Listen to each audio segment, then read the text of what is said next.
We at the Least Haunted Podcast stand with those of the LGBTQIA+ community and especially want to voice our support for the trans community, masculine, feminine, non-binary, and every other of the beautiful assortment of people who are going through so much vitriol and hate in these difficult times. We welcome you to join our friendly and supportive Discord, and if you want to help support the community or need help yourself, we fully endorse the Trans Lifeline at translifeline.org. We can get through this together. You are all deserving of life and love, and remember, The world's more beautiful with you in it. Hello, dig for bones.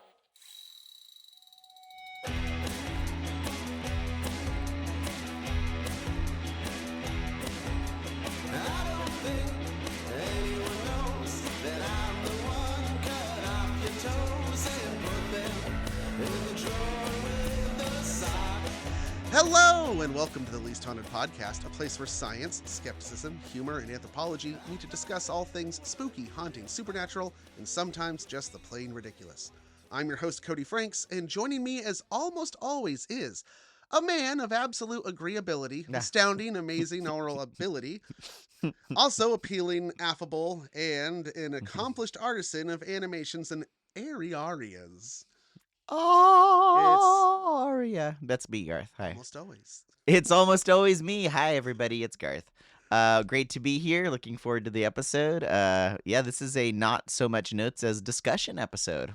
Yeah, I mean, well, there's some basic facts and stuff we'll go over. Oh, yeah. We'll talk more. And I actually did a little research myself, so I'm not totally in the dark this time. Yeah, this is probably one of the first times that I know about the topic ahead of time. Yeah, that's not a you-led episode. Yeah, no, this is not a me-led episode. This is you'll probably pretty much lead it, but we'll be discussing stuff more. Before we get into the actual episode, we should say that we have a Blue Sky and we have a Patreon and we have Discord. Discord's that's a big one. That's where the Garth's moniker came from. Very nice. I gotta double check on who that one was. Oh yeah, of course it was Ken. Thank you, Ken. All right, so is that all of the housekeeping? Yeah. All right, so I'm not really doing a traditional Garth's Corner, but I did last night. I couldn't sleep, and I was playing around with my phone, and I did make a Garth's Corner song, which this whole episode is a Garth's Corner, really, because there isn't a Garth's Corner, so really the whole thing is a Garth's Corner. Does that make sense? Wait. I just want to do a song, Cody. Randy.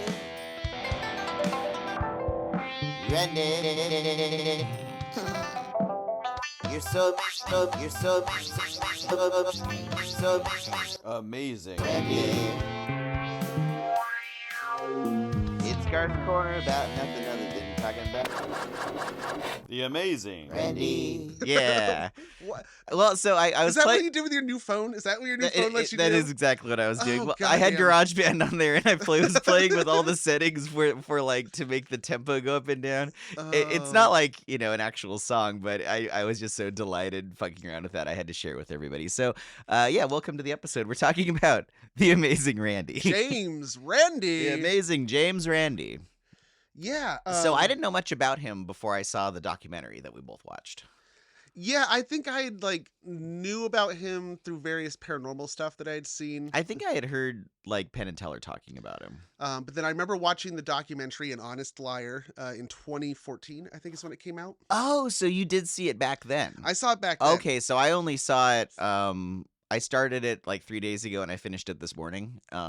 I watched it 2 more times since last week. Okay, so you'll remember it a little better than me. And then I've also, in all my downtime when I'm doing anything else, I've been building a Garth 2 puppet, and while I've been doing that, I've been just listening to James Randi lectures and him giving talks at places. I've watched okay, so you've been going way I've been immersing further. myself into the world of Randy. Yeah. That's a good place to be. I learned how to bend spoons. Yes, so if for anybody interested in giving us $1 a month or more, you can listen to the Polterbites. Where we should film some of we should film some with your new phone. Okay, film me we're doing gonna, some. we're gonna not film right now. Okay, after we do the episode. After we do the episode, I will bend. We're not gonna remember that, Cody. I will. Okay, because I've been playing with the spoon my whole time. And then we'll make that a YouTube short. Yes, I will bend a spoon. So yeah, I was gonna say. For the Polterbites, if you wanted to subscribe, you could hear Cody do spoon bending and me doing my best to describe what he's doing because we didn't film it. So if you want to experience that, you can become a Otherwise, yeah, patron. there will be a short video. Yeah, or you could just not be a patron and look at our short video that we'll post. Anyway, so yeah, Amazing Randy. Yes, the Amazing Randy, James Randi. He was actually born Randall James Hamilton Zwing. Or Zwinga? It's Zwing, and so part of me wanted to like. They're just trying to be at the end of the phone book. Part of me wanted to do the W as like a V sound, like German, so it'll be like Zwing. Zwing, Like the way like Zwei is ZW. But no, I think he pronounced it Zwinge. Zwinge. Yeah. Okay. He was born August 7th, 1928 in Toronto, Canada. Okay. Toronto. Mm-hmm. And from a young age, he had a very inquisitive mind. He was so precocious and smart in grade school that, like, I guess the laws in Canada at the time, like, they didn't care if the kids actually went to school, except they had to show up and take the exams. Like, if you can pass the exams, just be like free range or whatever. Wow, okay. This is like, 1930s. Yeah, and yeah. so he passed all the exams and was like, would just go. He was an avid reader, and so he would just. He's a self-taught. Yeah, and so kid. he would just like wander around downtown Toronto, and that's where he witnessed his first magician. He saw the this guy Harry Blackstone Sr. He's the amazing Blackstone, the Great Blackstone. Sorry, he's the Great Blackstone. And when we think of like stereotypical vaudeville era magicians who are wearing like the coattails, and top hat, and white gloves, that is Blackstone. He was like one of the last great guys to do that. Wow. And he never spoke on stage. Like his act was largely just him quiet. He toured around with a whole cast of like assistants who were all wearing gowns. This is where we get like the assistant magician girl in the who gets cut in half and stuff. Yeah, but he did like really elaborate tricks. Like he would use a rotating saw blade to cut a woman in half. That seems way scarier. He had one illusion where like it was like an Iron Maiden, but it was made out of fluorescent tubes, and he would put the girl in there and like stab all the tubes through her, and she would scream. Oh my gosh. He also was the originator of the floating light bulb trick. I thought you were going to list off like several more like torture devices that he would do to his assistants. No. Okay, there's other things he did too. What is the floating light bulb trick? He would have a light bulb that would be lit up, and then he would like pick it up, and it would float, and he would float it through the air without any source that was So did you ever see the movie The Prestige? I love Prestige. That's one of my favorite movies. Okay. I love The Prestige. Harry Blackstone is like Hugh Jackman. Okay. He's the showy showman. Yeah. In real life, Harry Blackstone, the floating light bulb trick was designed for him by Thomas Edison. Not Tesla. Okay. So that's the inspiration. That is totally part of the Okay. inspiration. Yeah. Is that he had Edison design this electric trick for him. Anyway, one of the days when he goes by James, but his first name really is Randall, but he's always goes as James, and then later he goes as James Randi. He loses the Hamilton Zwinga. So he is in the theater, he sees Blackstone, and he's like, this is what I want to do. Right? Inspiration. So he's inspired by this magician, and that becomes one of his passions. When he is like a young adolescent, he goes to a tent, like he goes to some church meeting. He goes to one of those revivals. He goes to a church meeting, and he sees, like, he recognizes, because he's studying magic at this point already, that like this is a trick, that they are like tricking people. These are those guys that let Jesus heal you.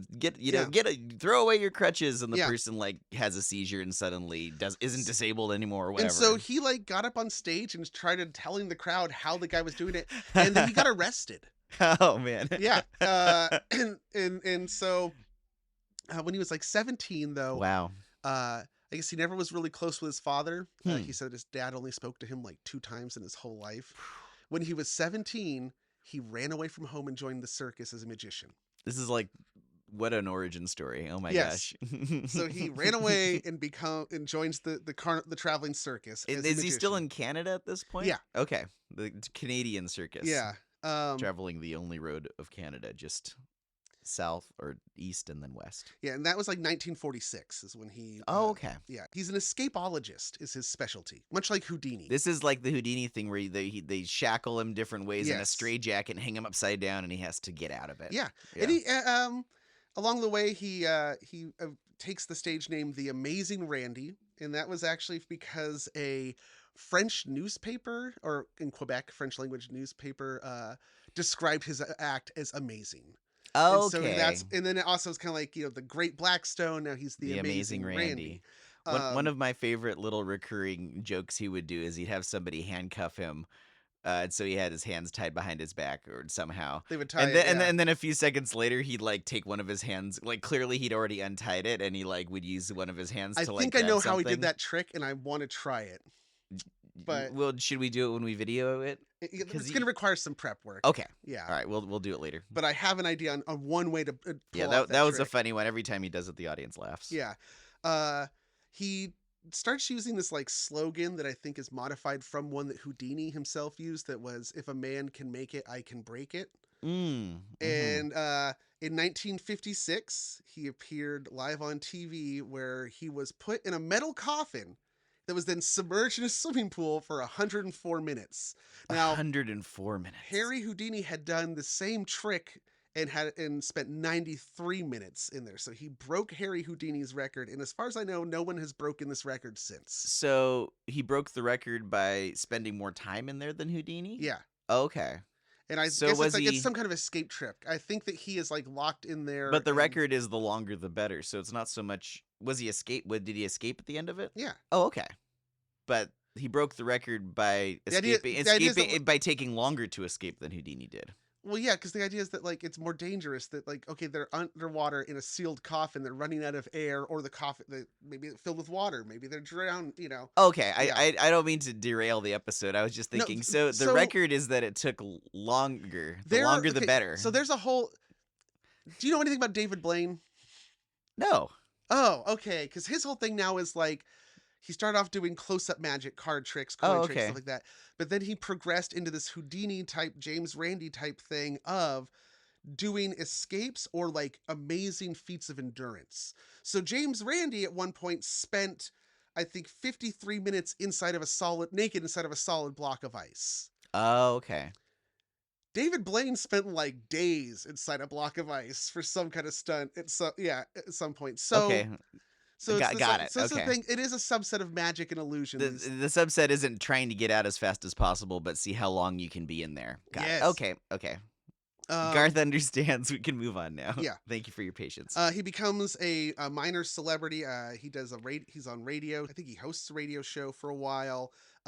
He gets a short-lived children's TV show where he is the magic clown. He starts appearing on variety shows. I like he'd always introduce himself and say, "Hello, I'm here to lie to you." Yeah. This is my, and he would just like lay it all out. Like, I'm going to use sleight of hand to fool you right now, and what I am doing is a lie. Now, one of the reasons that he also started that way out was that early on, before becoming a really famous stage magician, one of the two things he was doing was, one, he started running fake. I mean, I shouldn't say fake. I guess just because it's all fake. But he started doing astrology for a newspaper. Oh, okay. And the way he did it was he just actually would like take other newspapers' astrology reports, old ones, cut them out and shuffle them around and mix them up, and then just republish The them. point being, these are random anyway. Yes. Yeah. So he was doing that, and then through that persona, he predicted who would win the World Series one year. It's a 50-50 chance. Like, Sure. because it was like the final like World Series, and he was right. And so everybody suddenly, like, he said he would be walking down the street and they'd come up to him and want him to start predicting things for them. And they were convinced and he's like, people really believe this shit. Well, and this comes up a lot in the story we're going to be telling for this episode, is even when he's like, "No, I'm fooling you. Yeah. What I'm doing is fooling you." The people are like, "I think he's a psychic and he just doesn't know it." like Yeah. they can't not believe it. Yeah. Even if, they think that he's lying about being a liar. And so, yeah, I think that's the point when he starts telling everybody that becomes part of the act. It's like, no, this is all a trick. Mhm. I am not, because he realized that, yeah, there's a lot of potential here.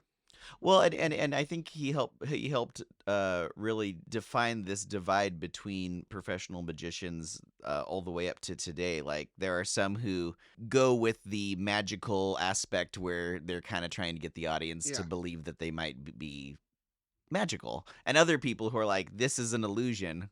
I'm telling you that. And those are like the two branches, the good side and the bad side of professional magic. Yeah. And I don't know that there were many magicians that made that much of a distinction, other than I guess Houdini, because Houdini was always rooting out fakes. Yeah. But it seems like Randy put much more of a fine point on really explaining to people like, hey, this is fake. Then that's my point. Yeah, no, there's a point where, like, the Batman origin story or Yeah. whatever, there's a moment when it's almost, okay, you know what I kind of, just now, like, it occurred to me, because he also kind of looked like him at certain points.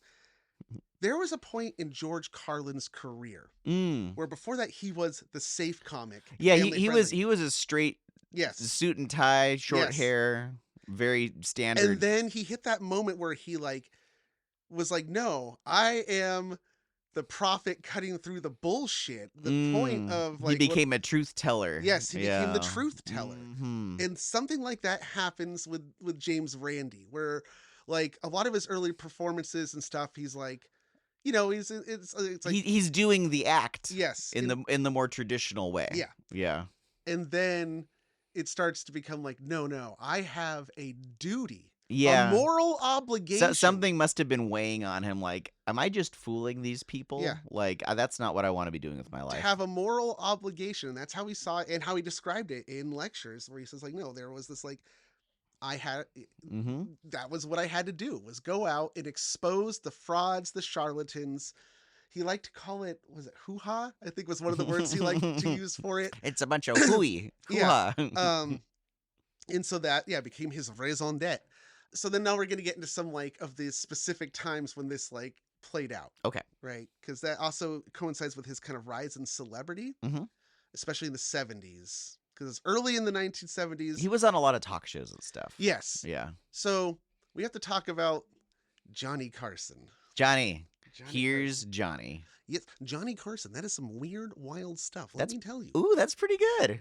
Ed, did you know about this? Yes. Ha ha. Okay. Well, yeah, no, I grew up. I like your Johnny Carson. I haven't seen. I don't think I've seen nearly as much Johnny Carson as you. I've seen a bit, and that's pretty darn good. When I was a child, my parents would tell stories about how I would wake up in the middle of the night. I think I've talked about like This in sounds the past. familiar. Yeah, in the past, how Yeah. I would like wander outside, or they would come in and Yeah. they'd find me like in the living room watching Johnny Carson as like a 2-year-old and laughing. So, so Johnny Carson though, like the late night TV shows now are meh. There was a time when that was the height. Oh, like, it was the hot the thing. Tonight Show, hosted by Johnny Carson, was the #1 TV show in the country. Yeah, and there weren't like a For decades. million late night shows. Yeah. There was the one, or maybe Yeah. a couple. And that was like for decades. He like reigned supreme. Hmm. So one of the things about Johnny Carson though is he got his start as a magician I didn't know and that. then and comedian. And so Ah. he would have James Randi on the show frequently to do tricks, and he really liked Randy. Mhm. And in 1971 or 2, let me double check what year. So if James Randi is our Batman in this analogy, this is when he meets his Joker. Not Johnny Carson. No, Johnny Carson is like, let me help you get this guy. So in 1972, there's this guy named Uri Geller. Oh, yes. Yes, this would definitely be the Joker. Uri Geller will make an appearance when I finally do part 2 of the cloud busting Men Who Stare at Goats Yeah. that I started 2 or 3 years ago. Because he's a big part of that whole deal. But Uri Geller was a bender of spoons. He claims, so his trick is that he claims to have psychokinesis, which is that he can influence objects with his mind. Yeah, he could like move little things. Yeah, he can, and mainly though, he can bend and break metal using only his mind. And this is a classic magician's trick. He's very good at it. He's very good at it. And the thing that, Well, Uh, series of tricks, because I yeah. think there's probably a lot of ways to do And he starts versions of getting this. some Yeah. press in the 1972 because apparently he fools some researchers from Stanford. Yeah, that's what happened. Yeah. Because they were doing research like for the military into like telekinesis and all of this, and he was one of their main guys. Yeah. And these are scientists who are like seriously researching this, and he convinced them. Yeah. Like a lot of people. And so Johnny Carson, like, because Uri Geller's starting to make the circuit on TV. I like how, as you describe Uri Geller to me, you're holding this spoon and like shaking it around. You guys can't see this at home, but Cody is using the spoon for inflection while he talks about Uri Geller. It's good to do with my hands. I know, I love it. Keep going. I've been playing with this spoon for like a week now, doing all the bending tricks. So Johnny Carson contacts James Randi. He's like, hey, have you heard about this guy, Uri Geller? He's coming on my show. What should we do to like expose him, basically? Okay, so Johnny's thinking Yes. on those lines. Yeah. Okay. Because Johnny is very much of that same mindset with Randy, where he's like, I don't like seeing people be taken advantage of. Well, and he's got a big platform. He's not Yes. going to want to be just spreading charlatans. Johnny So- Carson. James Randi says, okay, here's what you do. Don't let him provide his own props. Good And this one. goes for like anybody that you're going to put to the test Mm-hmm. for these types of claimed phenomena and powers. Do not let them bring their own props, is one of them. And one of the things that Uri Geller would do besides the spoons was they would take these little metal film canisters. Most people these days don't even remember film canisters, but They're small cylinders. some of the older of us might remember the plastic ones, the black with the gray Oh, cap. that's what I was thinking of. These were like older than that. They were metal. Oh Little metal boy, I tins, don't even remember aluminum little that. canisters. And one of the things that he would do is they would set up like 12 of them in a little tray, and one of them has a heavy ball bearing in it. And he would be able to like know which one the ball bearing was Without picking them up. without picking them up, just by running his hands over it. And And I think he'd move the whole tray. and he would turn the tray around. Yeah. Uh-huh. So James Randi said, what you do is those canisters, coat the bottom of them with rubber cement and let them dry. So that they have Anti-skid, so they won't skid. yeah. He's like, because what he's doing is when he friction. moves it, he can tell there's a slight movement. They're all gonna slide a little when he Yeah. moves it, and the one with the ball bearing will slide differently because Yeah. it has more inertia. So they do all these precautions. And apparently they didn't even tell Uri that they were going to expect him to do anything. They were just going to interview him. Wow. Right? So they're really catching him with his pants Yes. down. Okay. And to the point where they had somebody go in to his dressing room and like give him, here's the questions Johnny's going to ask you. Like set him already so give him this false, which is a magician's trick. They're like, It's misdirection. they're doing misdirection. Yeah. He should, yeah. So very ironic. Yeah. So he comes out, and of course he is unable to like do anything, and he keeps making comments of like, "I'm very nervous." Yeah, this isn't the vibes aren't right Yeah, today, it's which very is always suspicious. what they say when it doesn't work. They take like a 20-minute break and then come back, and he still can't do anything, and so yeah, they expose like he couldn't do anything. Weirdly though, this has the opposite effect, Okay. and that is that like 2 days later he's on the Merv Griffin show, Probably which- doing all of this stuff, which is 'cause like he- a prime yeah. time TV show with a Okay. bigger audience because it's on earlier, and he's bending spoons and doing stuff. And so it's like, oh, see, he can do it. And they point to the fact that this is the weird fucking twisted logic they have where they said the fact that he couldn't do it on the Johnny Carson show proves that it wasn't a trick, because if it was a trick, he could do it every time. Let me think about that. That sounds good if you don't think about it. Yeah. It's like, that well, explanation. yeah, it's like, well, no, I mean, it is a trick, but they didn't let him have his props, which he would only use to do the well, trick. exactly, So yeah. there we go. This kicks off like a lifelong feud between, because Well, as I remember from the documentary, like he starts following him around on Yeah. Yuri's circuit, because Yeah, Yuri's going around the country and going on one show and going on Yeah. another, all these TV shows, and so James Randi would just book himself as the next person doing the same tricks yeah. and then explaining that this is a trick. Here's how I do it. He wrote a, Or no, I guess he wouldn't say how he did it. He would just do the same trick and be like, "This is Yeah. an illusion." he wrote a book that explained how he did it, though. There was a book that Okay. was called The Truth of about Uri Geller, I think it was called. Yeah, that sounds right. It's The Truth About Uri Geller is what the book was called, 1982. So he writes this book, publishes that. through that though, two separate kids read that book Yes, and this learn how to do spoon bending. this story, guys, is this is the real meat of we get into some interesting ethics and morals to Yes. do with how far do you go in exposing charlatanism and what is the best way. I wanted to discuss this with you because it's a fascinating story. Yeah, so this is it's called they called it Project Alpha. Yes. So what happened was, this is the late 70s, so he's already kind of, or no, it's Might have been the early 80s. It was from around- 1979 to 1982, which doesn't Yeah. make sense because those guys said they read the book and that taught them some about spoon bending. I think they were following Randy. I don't know that Okay. they necessarily yeah. read the book, but Yeah. these were amateur. These are like high school kids, but they're amateur Yeah. magicians. So Yes, they're like their names are Steve Shaw and Mike Edwards. they're doing spoon bending for their friends in high school, Yeah. and their friends would bring them cutlery from home, and they'd bend the spoons. and they're like developing, and they're getting really good at it. yeah, and they're even like developing new versions of spoon Yeah. bending. They're creative. That was You just bent that spoon, Cody. yeah, I think it's Steve Shaw's the one who, like, one of the variations that I do is like you Cody's twist holding it, the you spoon can, like, in his it looks like- fist, it and looks he's like twisting the yeah, head it of looks the like spoon. you're twisting the head of the spoon, but that it's like not twisted. Anyway, they get connected to James Randi, and he enlists them for Project Alpha. And what had happened was the McDonald Laboratory for Psychical Research. This happened after many years of Randy trying to debunk these people and promote his skeptical way of looking at things, and like no matter what, people just kept wanting to believe that these guys were really doing Yeah. these illusions. And so he's thinking, well, how can I do this? I've got to do this elaborate hoax and then get everyone to believe it and then reveal that Yeah. it's fake. And this is like, because, how do you convince someone who believes something of it? And like, it feels like after trying several ways, this is like the best thing he could think of. It seems like a good plan.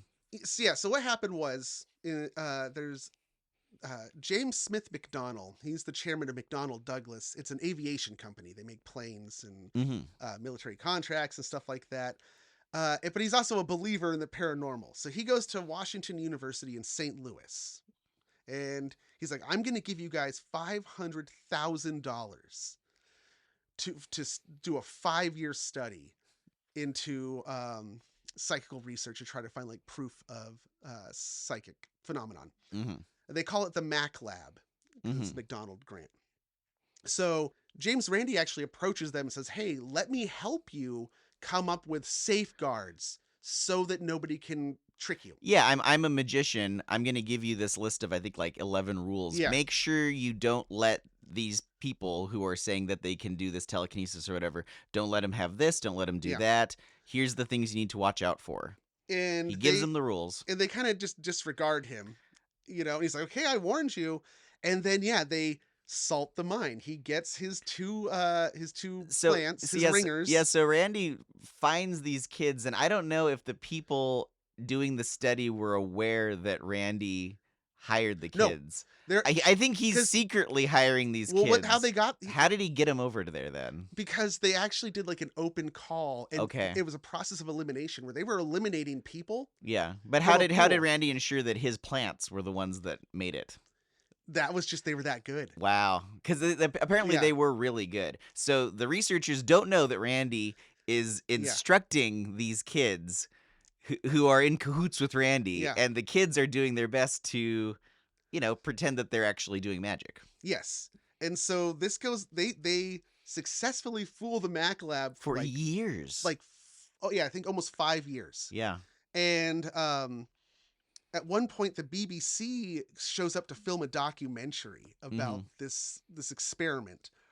And when and the guy who was going to film the documentary, James Randi gave him the same list. It said, "Hey, follow these things." And the producer did, and they couldn't do any of the tricks for like 6 hours. Yeah, they're trying to do these tricks. They're filming all afternoon. They couldn't do it. Now these guys are being more careful and following Randy's instructions. Yeah. The people before who were being duped weren't really following Randy's instructions, which was sort of the point. Like he would say, like, "Hey, don't let them use their spoons. Give them your Yeah. spoons, and make sure you mark the spoon in a way that they couldn't switch out the spoon, and Yeah. the researchers were like, okay, well, we'll tag them, and they put like Little tags. little paper tags with strings, and obviously the kids through their sleight of hand just took the strings off and stuck them on their bendy spoons. Yeah. So it's stuff like that where like they should have known better.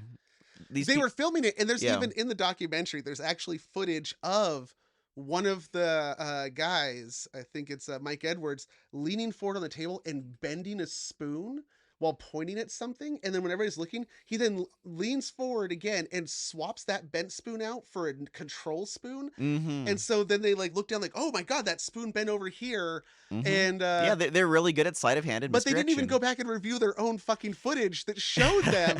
Here, it's a side view of him doing the trick, and they didn't even bother. Yeah, you can fool someone you're doing it to live, but when the camera's filming the Yeah. whole thing and you don't even catch it, that's pretty bad. So what happens is the BBC guy, the producer, they can't bend anything. Yeah, they They- give up on They filming for the day. they turn off the cameras, and as they tell the story in the documentary, like, and then we bent everything in that studio. It's basically a Michigan J. Frog type of Yeah. a thing that they're doing. They're just like, I guess they were kind of intentionally not doing it Well, they just couldn't because because they were being filmed. Well, but also, as soon well, as he also was following the safeguards. Like they followed the protocols that James Randi oh, I said. see. But then when they started bending everything in the studio in the after hours, Yeah.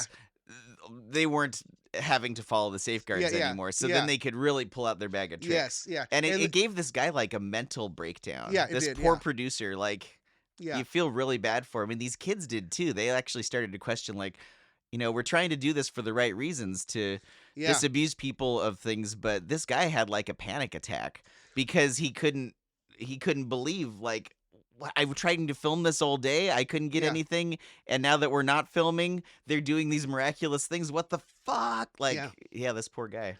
And so they tell Randy they won't out, Yeah, and he's like, "Okay, just do it for like 2 more months. We're getting a big like we'll reveal it soon. we're gonna reveal it Because on they've been doing tele- this. Remember, Yeah. they've been doing this for years. These started when they were like 17. They're like in their early 20s now. And I mean, the researchers have become friends. Like they know them on a personal That's level. the thing. Like, at what point it's like, for the greater good of truth. But yeah, how Prestige. shitty must you feel to like Yeah, develop relationships with these researchers who are trying to do their best, and you're fooling them so that you can show them that you fooled them yeah. to try to make them be more critically thinking, but at the same time you're betraying these people. Yeah. For the right reasons, but I mean, that'd still fuck with you. I don't think I could do it. It's hard, man. I That's hard. remember somebody I know who had the option of going to sniper school in the military, Oh wow. and they were talking to somebody else who did it, and they were like, you have to understand, you watch these people in their daily lives for months waiting for your moment for some of these targets. They said you just sit there, so you see them in the other aspects of their life. You get to know them. It's like watching your favorite TV show. You get to humanize. It is the Yeah. person. Yeah, it's like yeah. They said it becomes your favorite TV show, except at the end you shoot the main character. He's like, do you think you can live with yourself or do that? And this person's like, no, I'm cool. Yeah. That doesn't sound cool at all. I'll Yeah. pass. No, Yeah. thank you. And it's also, James Randi's not on the front line. He's not the one that's doing the trick. They're the ones who are there in person, getting to know these people. So it's heavier on And them. it kind of has to be that way because Randy is a known Yeah. person. But at the same time, yeah, like it's easy for Randy in this situation to Yeah. be like, hey, hold out a little longer. This is So really good. they hold like a TV press conference. James Randi then like calls them onto stage and in front of a bunch of people like who believe that Mhm. these kids are psychic, and then asks them like, well, how do you do it? And they just say point blank, we cheat. We Yeah, fake it. It's yeah. all tricks. And you can see all these crestfallen people in the audience. Yeah, and it's there's like, a lady literally jaw on the floor. Yeah, and it's sad, but it's kind of like how else are you gonna try to convince people if you don't go to these lengths? Like I see why Randy did it. It seems cruel, but like I get it. It's But like when you understand the supervillain's plan, you're like, no, I get it. Yeah, get it's it. still fucked up, and you're really messing with people. But like, Yeah. how else might you do it? And even that wasn't obviously none of this is ever going to be 100% successful. But I don't know. Yeah. And I don't know if there's so- a better way to try to do this kind of thing. yeah, one thing is that James Randi could be very overzealous Well, in his mission. yeah, he was fighting the good fight, and he's very self-assured that he's on the right side. So you can you can do a lot in the name of the right thing. I'm not saying that He very did say well. though that he always wanted to. He pushed back against being labeled as. He didn't like being called a debunker. He said that he's Interesting. an investigator, Yeah. and that he didn't really agree with necessarily with sometimes didn't like the label of a skeptic. Yeah. Because it made it seem like I don't honestly like the label of a skeptic much either, and I'm co-host of a skeptics podcast, but it does feel kind of like you're a party pooper. Like, oh, I'm Yeah. a skeptic. I'm just here to rain on everyone's parade.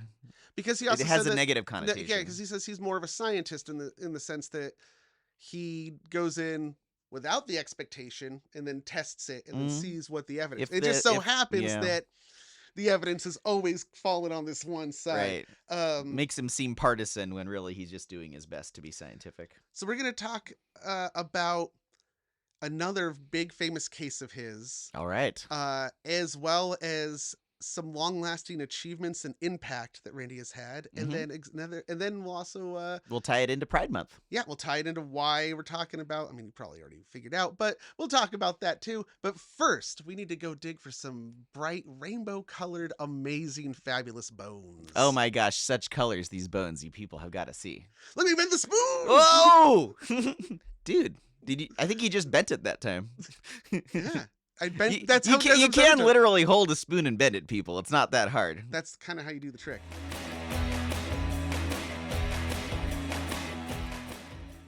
What was that laugh? I asked myself. I'm trying to recreate that as much as possible. I don't think I've ever laughed like that in my life. That was new. What is that? This is my new laugh for 2024. New year, new laugh.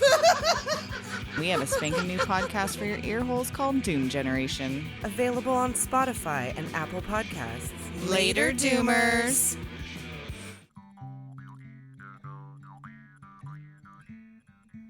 Do you like beer? Of course you do. Do you like good food? You better believe it. Then we have the show for you. It's the Hoppy Trails podcast. I'm Nick. I'm Travis, and on each episode of Hoppy Trails, we invite you to come along on our journey to explore craft beverages and the foods that accompany them. Check out Hoppy Trails on hoppytrailspod.com or listen wherever you find your podcasts. Connect with us on Instagram at hoppytrailspod or reach out to hoppytrailspod@gmail.com. We would love to hear from you. Come travel the Hoppy Trails with us, and remember to always say yes to the hoppy ending. Cheers!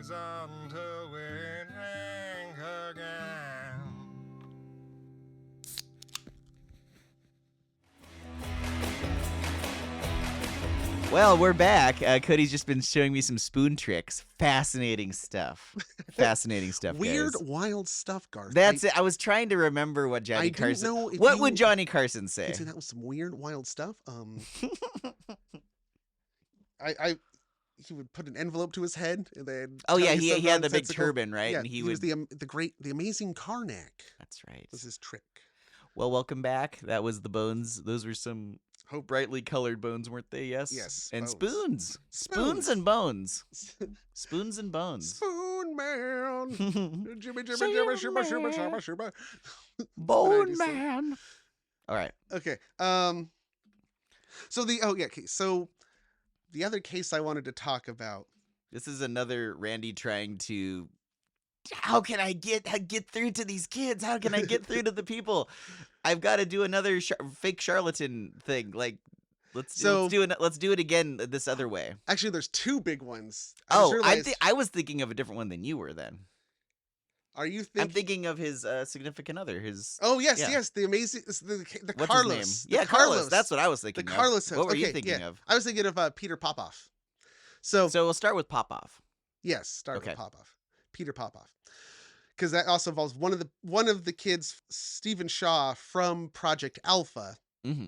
is still hanging out with Randy and actually becomes a magician himself. He goes now by the name of Banachek, and he's a Okay. famous magician in his own right. But there's this faith healer Peter Popoff Ministries. And he is one of them Southern, revivalists. Praise Yes. Jesus! And somebody comes up to him like, I have arthritis, and he would just smack the shit out of him, Yeah. and then they don't have arthritis anymore. Yeah. Praise Jesus! He's always very violent. Yeah. And That's part of the showmanship. He just really shakes him and beats him up. and making lots and lots of money. Oh yes. Yes.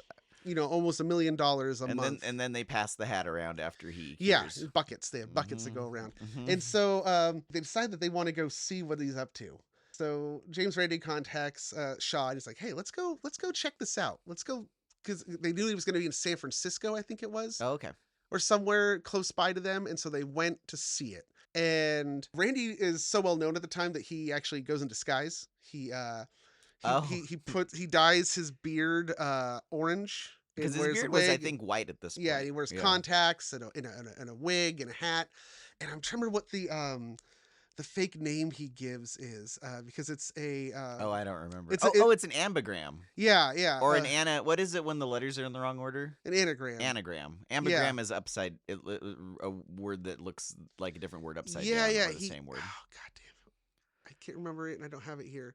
But yeah, he it was an anagram of James Randi. It was his business card that he had. Nice. Because what would happen is Peter Popoff would go up and he would start he would call out the name of somebody in the crowd or an address, and somebody would stand up and oh, that's me. And then he would just know things about them and their ailment, right? And Everybody is amazed. Yeah, right. Because he's hearing it from How would he know? the Holy Spirit is telling me that something's wrong with your kidneys. Your kidneys need to be healed. Okay.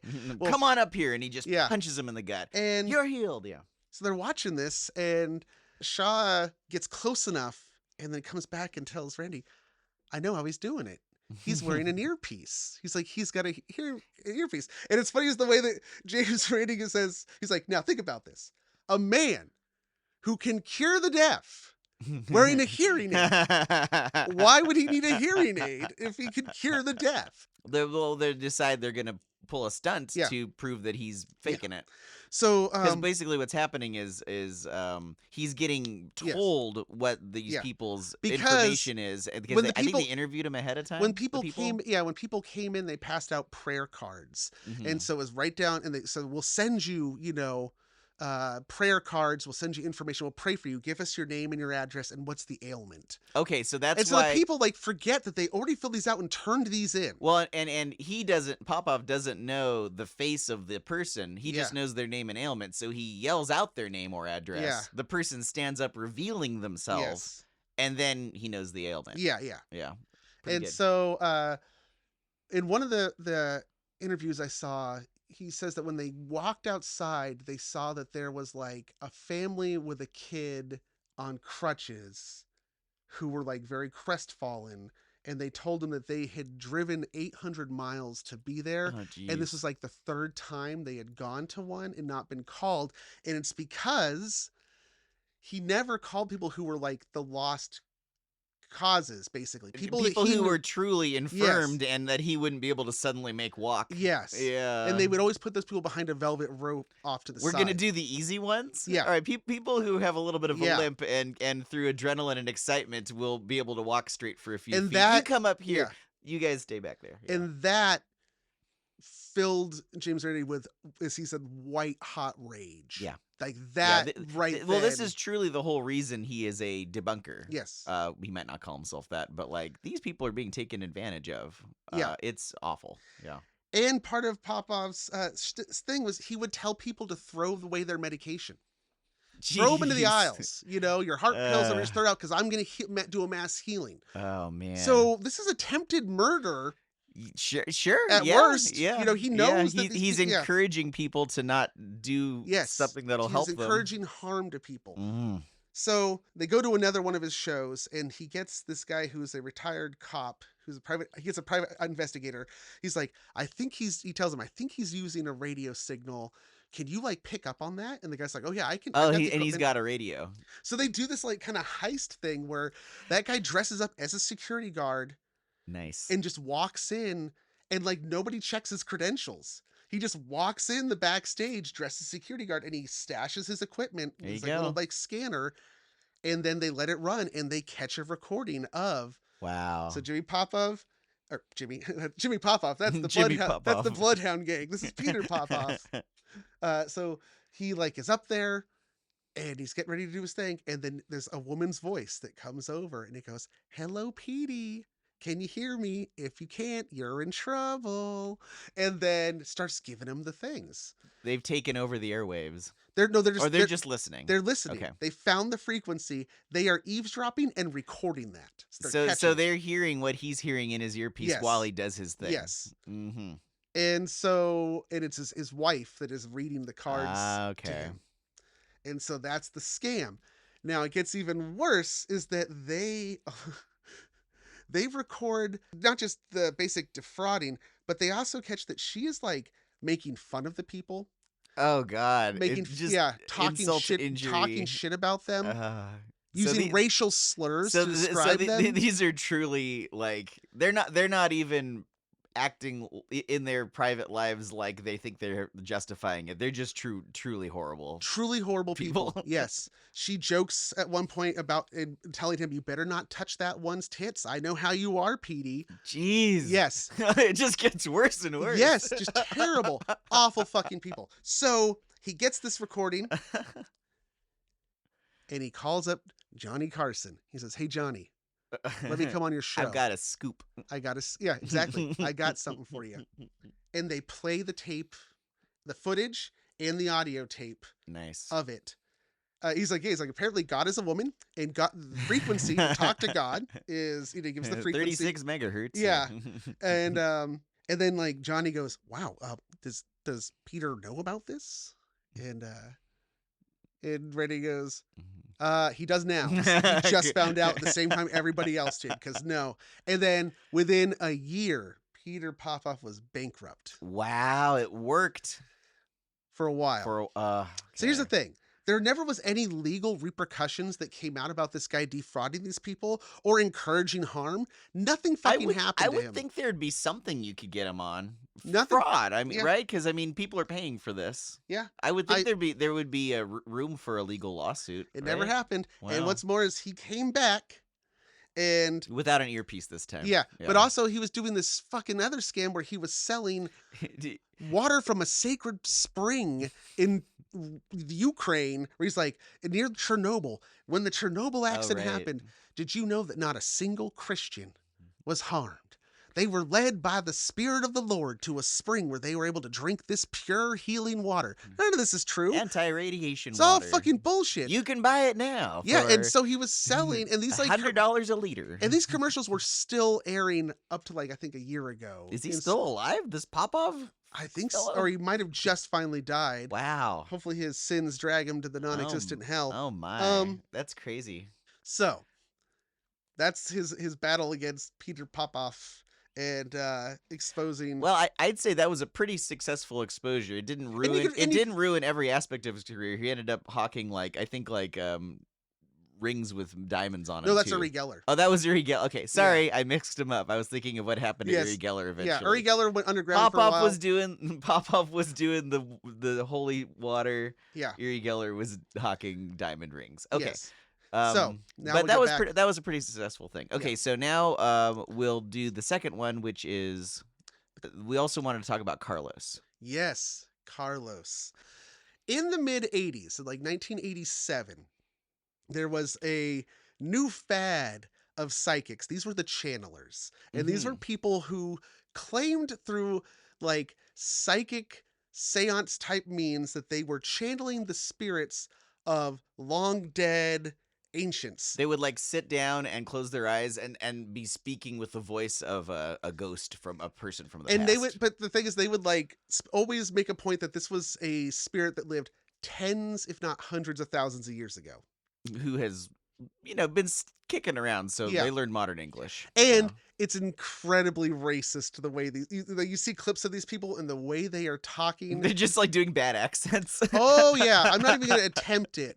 Like, let's just say that There's no way you can do a joke of someone doing these accents and think got it. 1940s Bugs Bunny cartoon type Gotcha, racist gotcha. caricatures Okay, of people, okay. right? James Randi is contacted by an Australian TV news morning show Mm-hmm.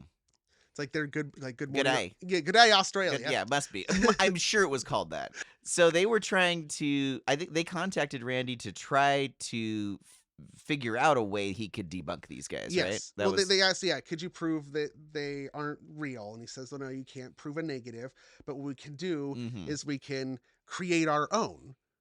And so, Similar to the two young kids. yes, Yeah, we're gonna make this person have everybody believe it, then reveal that yes. this person is a fraud. So he creates a fake character named Carlos. And Carlos is a spirit that is being channeled by a young Puerto Rican boy, a 19-year-old Puerto Rican guy named Jose Alvarez. And what he does is he starts like just making old school on a typewriter and computer fake news articles, fake press releases, even a fake TV guide page that has like a TV listing for a special about Carlos. So this is like an interesting way of making someone famous is you just put out information into the world proving he's already famous. Well, and they weren't even like, what they were doing is they were making these fake things and then putting them together into press packages. Okay. So it's like a folder that would be sent to media outlets. If like, you read the folder, this guy looks like he's making the Yes. rounds. but they included like phone numbers Wow. for like businesses that didn't exist. There were theaters that didn't exist. And the point was that like if they had checked any one of those things, the whole thing would have fallen apart. And they didn't. So all these morning shows and talk shows are having him on. Yeah. They did clearly no research because Yes. this guy isn't a real. This is a made up They person. said within, I think it was like within 60 hours of being in Australia, he'd been on like asked to be on like 82 different media appearances. Amazing.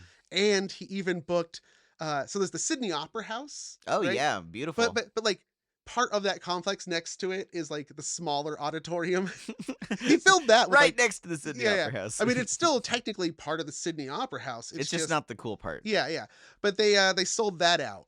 And he did this whole like thing about like prophecies and cold readings for people as Carlos, who is the spirit inhabiting Jose Alvarez. And And Jose Alvarez was being like trained by Randy. Like, here's how you perform in front Yeah. of an audience. yes, and also he had taken a lesson from Peter Popoff. Oh, Jose- did they do the earpiece? Jose is wearing an earpiece, and Nice. almost everything that he is saying verbatim is Randy. is Randy in a room, like looking in and just like telling him into like, okay, now say this, okay, now do this. And people like they were interviewing them after the audience got interviewed after them. People are just like, oh, he's the real deal. Like, yeah, no, and I he believe got it. very popular. Yeah. And then they reveal that it is a big hoax, and people get fucking pissed again Of course. because it's like you are taking it. You are doing exactly what You're hoaxes are. temporarily taking advantage. Yeah. But it's like the argument of the greater good. How can this be for the greater good? Shut it! I think it's justified. There's a point where because you are doing harm in order to, eventually let people know, Yeah. hey, you've been hoodwinked. You better be more careful. Mhm.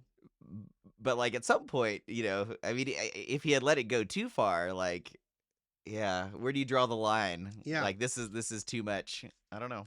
I think for the most part, Randy did a good job.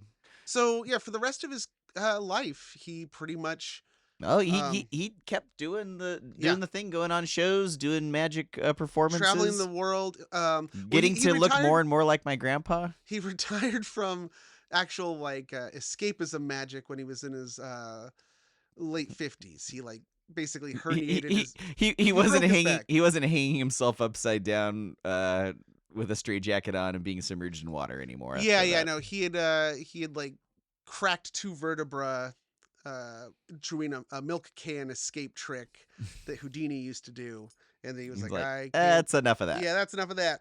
And so he just focused mostly on the investigative skepticism stuff. Well, and he Um, would still do like sleight of hand, yeah, like Yeah, kind of things. Yeah. And I don't know that when he went on these shows, he would say like, I am tricking you, and then he would do the trick. I don't think he would usually show how he did it though, because that's kind of a thing with magicians. You don't want to reveal the trick because now all these other magicians yeah. who make a living doing this, they don't want some magician revealing the secret of how they do it. So there's sort of an understanding. Yeah, like, yeah, You don't show everybody. Yeah, he is much more of a just the fact that I can do this. And I'm telling you this. Look, trust me, this is a trick. Yeah, this is not real. Mhm. At the age of 81, he came out. Yeah, he's been living with Carlos and their partners and Jose Alvarez. Jose Alvarez. Yeah, I've called him Carlos. It's actually Jose Alvarez. It actually isn't though. This is the last twist in our story of yes. So Jose Alvarez. I think this is after they'd been married, or was it before? No, before. Okay. Well, so we kind of gave away the ending, but this is just what happened. Anyway, before they were married, Jose Alvarez was arrested. They're surrounded by cops all around their house, and they fucking handcuffed him and took him away. So yeah, they met in 1986 at a library in Miami, and that was when he first they first met, and when they first got into doing this. Let's make up this character. Yes, the story that we just told you. Yeah, and as it turns out, Jose Alvarez is not his real name. It was an assumed identity, and he wasn't Puerto Rican. He's Venezuelan. He was from Venezuela, Yeah. and he had fled Venezuela, fearing for his life because being homosexual in Venezuela at that time. Well, he was describing it. I mean, he was like a teenager, Yeah. and he wasn't coming out to anybody because he'd be disowned. The culture there is definitely not as forward thinking as American culture. It's just very, very, very, very homophobic, and he was basically fleeing being beat up. I mean, the threat of violence was super real. Yeah, and I don't know exactly why he assumed a different identity, but it was a way for him to get a green card and become no, because if he was Puerto Rican, he would be a U.S. citizen. Oh, that was it. So so that was a way. I guess. Yeah. It was too tricky to try to figure out amnesty because I mean, you can try to. There's such a thing as what is the word I'm trying to think of? Don't want to live like a refugee. Thank you, thanks Neil Young. Yes, the word refugee is the word I was trying to think of, and I mean this would have been the 80s. I don't know. It might have been harder to claim refugee status as a gay person, regardless of the reason. The best route that he saw as a young man was, I'll take this person's identity. They're dead already. Yeah, he was under the impression that person was already dead. So it seemed like a victimless crime. Yeah. And then until the real Jose Alvarez decided to get his passport so that he 25 years later. Yeah, to go to his sister's wedding in Jamaica, and was like, oh no, it's not covered all that. He was arrested, and I think served like 9 months. It was like a 9-month process. It was a 9-month process just to get to, I guess, arraignment or to get in front of a judge. And they were really nervous that he was going to be deported. Yeah, and they sentenced him. I think he just got some community service. They said like time served, house arrest, community service. But it was a huge relief and a victory because I mean, he's been with Randy, and Randy's like, "Am I ever going to see my partner again?" Yeah, and it was a. And then close call. And then after that, they got happy married. Ending. They got married within days of it becoming federally legalized gay marriage. They got married in Washington D.C. Yeah. Here, the only thing about that was kind of like kind of gave me pause. It was like, yes, there's a huge age difference. So. Oh yeah, no, he's like. It must be an age difference of like 30 years or something. More? So I did the math. Randy's like in his late 80s, and this guy is like when they met, kind of our age, or maybe when they in his met, 40s. Yeah. He was like 18 or 19. Yeah. And Randy was 58 or 59. Yeah, so there's a bit of a generational difference there. Yes, he literally did coach him how to be a psychic, but it wasn't like. I'm not trying to say there was any kind of grooming here because I don't think there was. No, I don't think so. And I mean, and the fact that they were together for their whole adult life. Yeah, no, it would raise eyebrows, and it was one of the reasons that Randy, even when being gay was more culturally acceptable, he kind of didn't come out. I think part of it was he didn't want to be judged because it is odd. Yeah, that's a big age difference, but as far as I could see from the documentary, it looked like a very healthy relationship. Yeah. And then he came out when he was 81. They got married. And James Randi passed away at the age of 92. Not a bad run. Yeah. Just a few years ago. Yes. 2000, 2001? I think 2020. Or 20. Sorry. Yeah, that's what I meant. 2020, 2021? October 20th, 2020. Okay. Yeah. Yeah. 92. R.I.P. R.I.P. Randy. The amazing Randy. But I wanted to talk about two things that are like long-lasting impacts of him, besides just all the magicians. The influence. I mean, Yeah. in Penn the and Teller. in the documentary, they interview Penn and Teller. They interview several other magicians and what he's done for Adam Savage. Yes, Adam Savage was on it. Yeah. That's right. But one thing is that have you ever heard of the Skeptical Inquirer? No. You never heard of Skeptical Inquirer? No. Well, we now have a membership. We have a subscription. Oh, at least Tana does, so we'll start getting it. Okay, great. I'm looking forward to reading it. So it is a periodical that is articles about skeptical things, right debunking on. science, All dangers of pseudoscience. You know, Mm. it is the Good stuff. preeminent magazine for that topic, and it exists to support an organization which is the Center for Skeptical Inquiry, CSI. Mm-hmm. But it was previously known as, had a mouthful of a name. It was the Committee for the Scientific Investigation of Claims of the Paranormal, or CSICOP, SciCop. Boy, that's a mouthful with a bad acronym. Yeah. I would workshop that a little more. But yeah, it eventually disbands and then reforms as as a better title. as the Committee for Skeptical Inquiry, not Center. Sorry, Committee for Skeptical Inquiry. CSI. Okay. Not to be confused with CSI Miami, CSI Las Vegas. I think they should have worked on that a little more. But one of the things that will really delight you is want to know who like the original board and founding members were. Yeah. So of course James Randi, along with him, his buddies Carl Sagan, Isaac Asimov, B.F. Skinner, and Philip J. Klass. Wow, they're in good company. That's fantastic. And eventually Randy kind of stepped down from a leadership role, but he was always like a lifetime member and a ambassador. So he often went to speak on their behalf. Yeah, their whole thing, their mission statement was the Committee for Skeptical Inquiry promotes science and scientific inquiry, critical thinking, science education, and the use of reason in examining important issues. It encourages the critical investigation of controversial or extraordinary claims from a responsible scientific point of view and disseminates factual information about the results of such inquiries to the scientific community, the media, and the public. There you go. And so they are partially funded through subscriptions to Skeptical Inquirer. Wonderful. Well, I would be glad to be getting associated with this organization any way we can. And I think that I'm going to try to get an article published in there. I think that's a fantastic idea. And then another lasting thing that so there's the James Randi Educational Foundation that he started that also promotes the same kind of stuff of skeptical inquiry and science literacy and stuff like that. And through that, he's well known for offering the $1 million James Randi challenge, which it started off as $1,000 and then somebody else threw some money in and it became 10,000. And then by like the mid 90s, is this sort of like the offering this much for proof of such and such? The idea, the thing is that $1 million could be claimed by anybody who could then prove some form of psychic ability or phenomenon in conditions agreed to by both parties.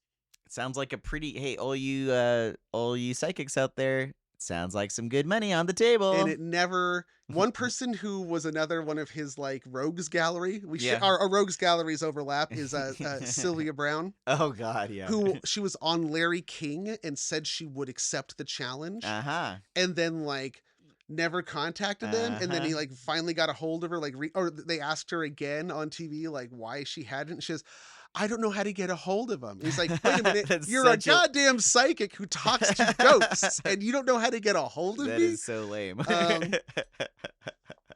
Yeah, he eventually discontinued the prize and instead took all the prize money and donated it to various charitable causes. Yeah, at some point the money's just sitting there like, well, I think we proved our point. Let's do something good with this money. Yeah. Right on. So yeah, in the kind of pantheon of least haunted, if we have anything that's like, well, we have a couple saints Yeah, we candles, have right? a Kurt Vonnegut and a Carl Sagan up there. Votive candle. So the other ones that need to be added, we need to get a I'd James Randi Oh, that would be great. and a Terry Pratchett. Oh yeah, for sure. And it's weird thing is that the Terry Pratchett and James Randi kind of looked alike. Like if We're gonna have lots of white bearded I men realized, with like- with long eyebrows. I realized like all of my mentors, the people like look like wizards. Yeah, They all look exactly. like wizards.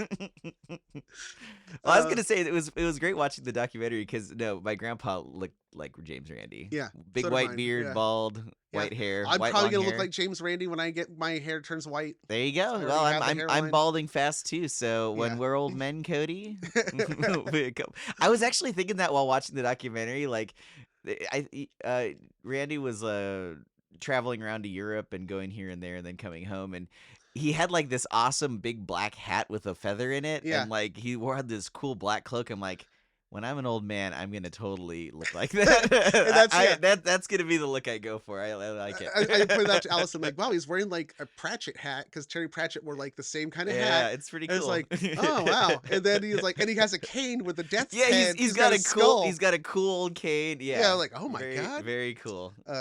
Yeah, no, He's rocking the that. amazing Randy. And so that is how we are celebrating. We should have just started. Did we even start the? We didn't say at the very beginning Happy Pride. Happy Pride Month, everybody. Yeah, I'll plug that in maybe. Oh, it's I mean you can bury it. See how it sounds. Either Yeah. way. But yeah, no, that was we chose this because last time the giant episode hurt my head so much. And Garth, you said we needed a fun topic that would be delightful. well, you said to me, next time do a topic that fills you with delight. yeah. And I also knew that it had to be something for pride. I'm like, what There you better go. thing than the amazing Randy, who delights me and was queer, you know? Yeah. Well, I'm really glad that you picked this because I had vaguely heard of him, but after watching the documentary and speaking to you about it, yeah, he's like one of my favorite magicians now. What a cool dude. Yeah. Big fan. All right, so that was the episode. Yeah. Are we house cleaning? Oh, there yeah. I kind of zoned out there for a Is second. there some sort of a squadron that Yeah, needs to be? we got some squatties. We got some squatties out there who recently reconfirmed that is what they want to call themselves. Squatties. And general fans. We're gonna keep asking. Really, you want to be called squatty? Yeah, they do. Okay, And, squatties. and general All right. fans apparently are the mosties because if the only thing that's haunted is them, then they're the most, the most haunted. haunted. They're the mosties. The mosties and the squatties. And mosties rhymes with ghosties. Yes, so that they're the makes ghosties sense. with the mosties. Okay, so our squatties, Monster Squadron patrons. Oh, scratch that. We're gonna redo him. Cody just realized he wanted to do him as Johnny Carson. You do him as Johnny Carson. I'm gonna play the ukulele in the background. Okay. We'll see which one of these versions actually we makes do this every episode. We gotta mix it up to keep it entertaining for people. Our Monster Squadron patron producers. It's weird, wild stuff. I did not know that. Okay. Travis Alexander, the Bi Barbarian, Rachel Krieger, Tom Dahl, Justin Duckham, Kelly Flynn, Gunnar Franks, Carla Harrington, Havelock, Christina Hurley, New Jared. I don't know if you know about this, Garth, but there's a new one. There's an old Jared. There's a new Jared. Did you know about this? It's weird, wild stuff. There's a new Jared. There's a Ken with two N's. Two N's. There's a TJ Levenhagen, an Alicia Overton. There's a Jordan Ramey. Get this, he's a different one. Was he also the same one? But he's also the same one. Oh my gosh. A blue roan, not red or any other color. He's blue. A blue roan, a City fan, and a Tatum. Nice. Thank you, Johnny. Oh, I should Yes. I should have introduced you as here's Johnny. Oh, damn. Oh. All right, well, too late now. Not doing that We'll have again. to do it. Nope. Missed the boat. Okay. I don't know what the next topic is going to be, but it's got to be something pride related. Yeah, I guess so. So we'll think of something. I mean, would it be pastiche? Would it be too on the nose to do just like unicorns? Is that just like not cool? Too gay? Is that too gay? Is that too gay, Cody? There's Let's no just such thing do as an too gay. episode on unicorns. We haven't yet. I could read the art. I could read from that book I have. That There you go. big book. Okay. I'm voting unicorns. We have 1 week. Okay. All right. Let us know if you're. Is that a good idea? Do we have is there enough to unicorns that it would be like a whole hour conversation? That's the question. Yeah. Well, I Okay. think so. Great. Well, I think we should do unicorns. Okay. I just thought of that. All right. If you don't want to, you can cut this part. We'll find out. All right. Well, tune in next time to find out how far the hoof is in our mouth. And until then, remember, the only thing that's haunted is you. I broke my spoon. Cody broke his spoon.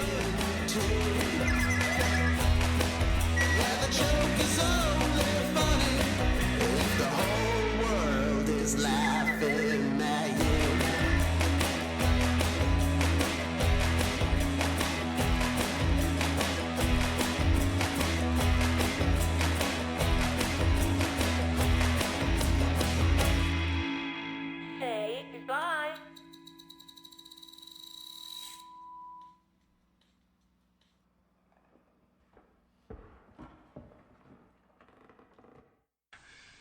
Magical thinking, is a slippery slope. Sometimes it's harmless enough, but other times it's quite dangerous. Personally, I'm opposed to that kind of fakery, so I have no reservations at all about exposing these people and their illusions for what they really are. The Least Haunted podcast is recorded before a dead studio audience and is a presentation of Seuoidea Productions, LLC.